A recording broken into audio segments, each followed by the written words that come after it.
तो प्रधानमंत्री के जन्मदिन के दिन से जिस तरीके से सेवा ही समर्पण अभियान की शुरुआत हुई और ऐसे में इस मौके को लेकर अगले कुछ दिनों तक प्रधानमंत्री के जीवन से संबंधित प्रदर्शनी लगाई जा रही है। हालांकि हर जिले में प्रदर्शनी का आयोजन किया जाएगा और किया जा रहा है और ऐसे में अब समाजवादी पार्टी ने इस अभियान को लेकर निशाना साधा है।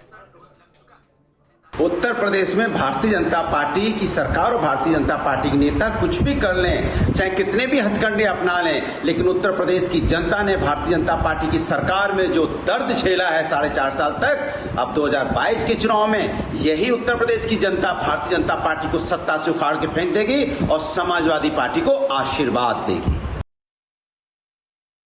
पीएम मोदी के जन्मदिन के मौके पर भारतीय जनता पार्टी ने सेवा ही समर्पण अभियान की शुरुआत की है और इस अभियान के तहत भारतीय जनता पार्टी पूरे प्रदेश में अलग अलग कार्यक्रम कर रही है। वहीं आज से पीएम मोदी के जीवन पर आधारित प्रदर्शनी का उद्घाटन किया गया है। ये तस्वीर आप देख सकते हैं कि जो लखनऊ का भाजपा मुख्यालय है, भाजपा मुख्यालय में एक प्रदर्शनी लगाई गई है और इसमें प्रधानमंत्री मोदी से जुड़े तमाम किस्सों को यहाँ पर दर्शाया गया है।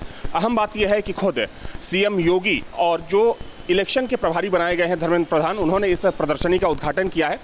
तो इस प्रदर्शनी का मेन मकसद ये है कि आने वाली पीढ़ी, हमारी नौजवान पीढ़ी समाज को कुछ देने के लिए प्रेरित हो और उनके व्यक्तिगत उनका जो जीवन है उस जीवन से प्रेरणा ले कि सामान्य घर में पैदा होकर के और देश के सर्वोच्च पद तक जाया जा सकता है, देश के लिए किया जा सकता है, वो काम के बल पर, वो अपने कर्म के बल पर।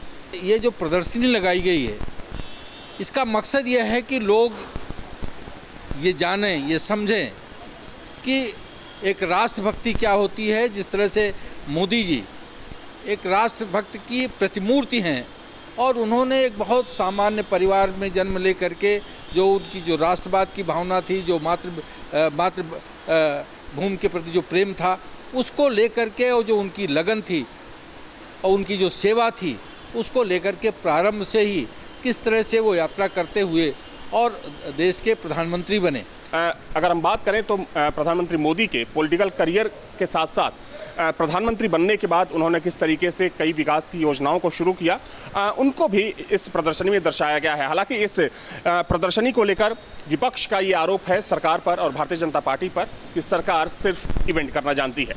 वीडियो जर्नलिस्ट सफल के साथ अविनाश सिंह, न्यूज स्टेट लखनऊ।